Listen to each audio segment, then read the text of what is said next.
চলো বন্ধুরা, এখন আমি বানাচ্ছি এই যে নারকেলের ছাই। নারকেলগুলো আমি এখন কেটে কুড়ে নিয়েছি, তার সঙ্গে নিয়ে নিয়েছি এই যে গুড় নিয়ে নিয়েছি অল্প, আর অল্প চিনি নিয়ে নিয়েছি। এখন আমি কড়াটা গরম হয়ে গিয়েছে, কড়ার মধ্যে আমি অল্প করে জল দিয়ে দেবো। এই জলটা গরম হয়ে গিয়েছে, এখন এর মধ্যে আমি দিয়ে দিচ্ছি এই যে দুধটা দিয়ে এখন ভালো করে খুঁটি দিয়ে গুলে নেব।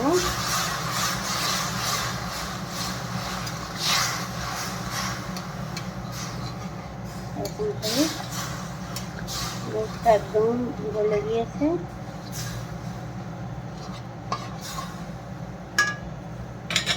এবার আমি দিয়ে দেবো এর মধ্যে চিনি।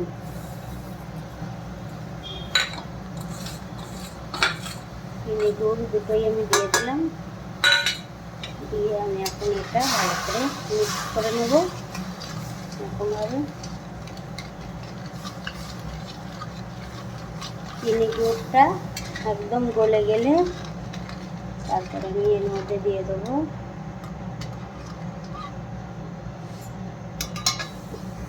এই যে চিনিটা আর গুড়টা ভালো করে গলে গিয়েছে।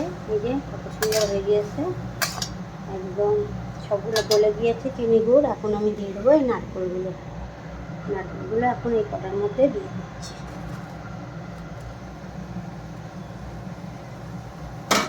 এগুলো দিয়ে নারকেলটা একদম শুকনো নারকেল ছিল, পুরো ঝুনো নারকেল ছিল, তার জন্য একটু জল দিয়ে আর চিনিটা আর গুড়টা একটু ভালো করে নিলাম, গুলে নিলাম।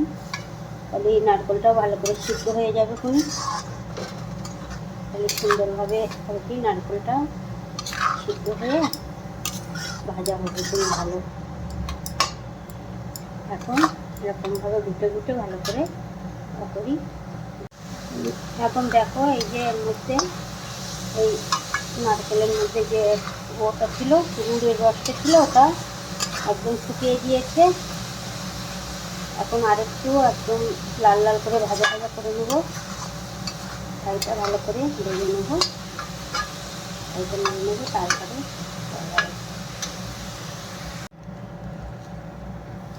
এই যে ছাইটা প্রায় হয়ে গিয়েছে, এখন আমি এর মধ্যে দিয়ে দেবো এই অল্প দুটো এলাইচি দানা দিয়ে দিলাম, দিয়ে ভালো করে মিলিয়ে দিই। লাল লাল ছাই তৈরি হয়ে গিয়েছে। এখন আমি বাচ্চারা বলছে পুলির পিঠে বানাতে, আমি দেখি এখন হয়তো অল্প করে পুলির পিঠেই বানাবো।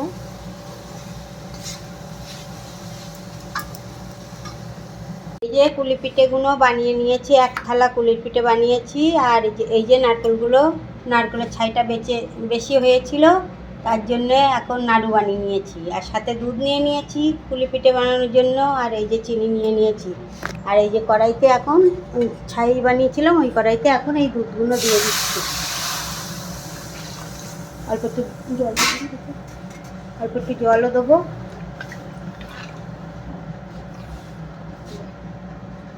আর অল্প একটু জলও দিয়ে দিচ্ছি। আর একটু দিতে হবে জল, আর একটু। এখন এই দুধ আর জলটা ভালো করে ফুটে উঠলে তারপরে এই পিঠেগুলো দিয়ে দেবো, এইগুলো কুলির পিঠেগুলো।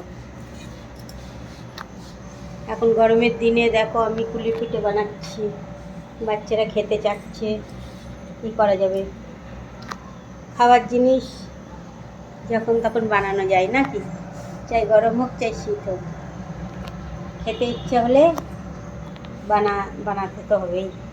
এই যে দুধটা উতরিয়ে উঠেছে, এখন আমি দিয়ে দেবো এই যে পিঠেগুলো এখন আমি দিয়ে দিচ্ছি।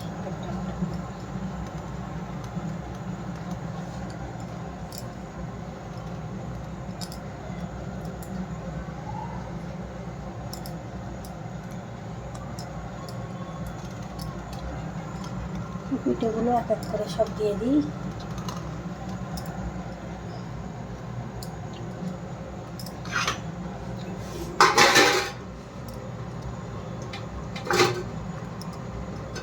এক এক করে সব পিঠেগুলো এর মধ্যে ছেড়ে দিচ্ছি দুধের মধ্যে।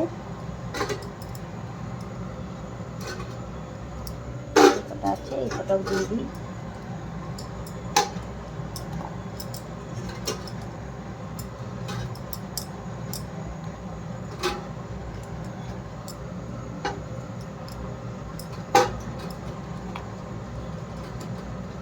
সব পিঠেগুলো ছেড়ে দিয়েছি। এখন পুলি পিঠেগুলো এখন এবার খুন্তি দিয়ে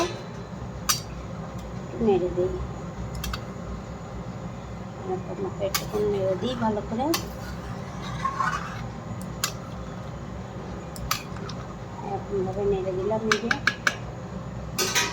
এখন একটু ফুটে, এখন পিঠেটা ভালো করে দুধটা ফুটে উঠেছে। এখন এর মধ্যে দিয়ে দেবো আমি এই যে কটা তেজপাতা, একটা তেজপাতা ছিঁড়ে দিয়েছি। আর এই যে চিনি দিয়ে দিচ্ছি।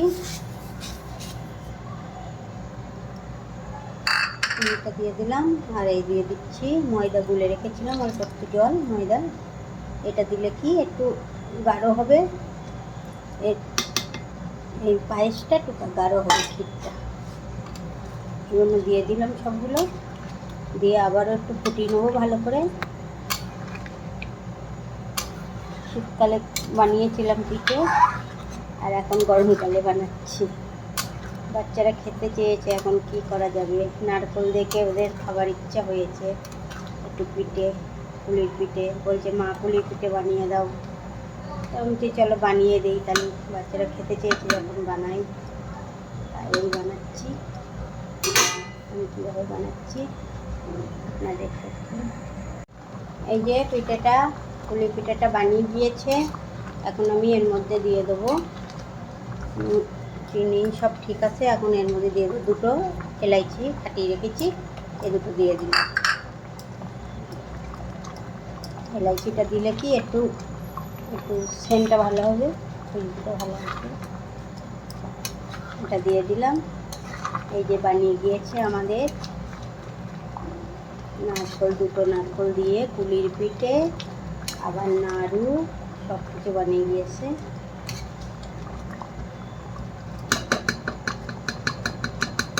আর আমার ভিডিওটা ভালো লাগলে একটা লাইক, কমেন্ট, শেয়ার করে দেবেন।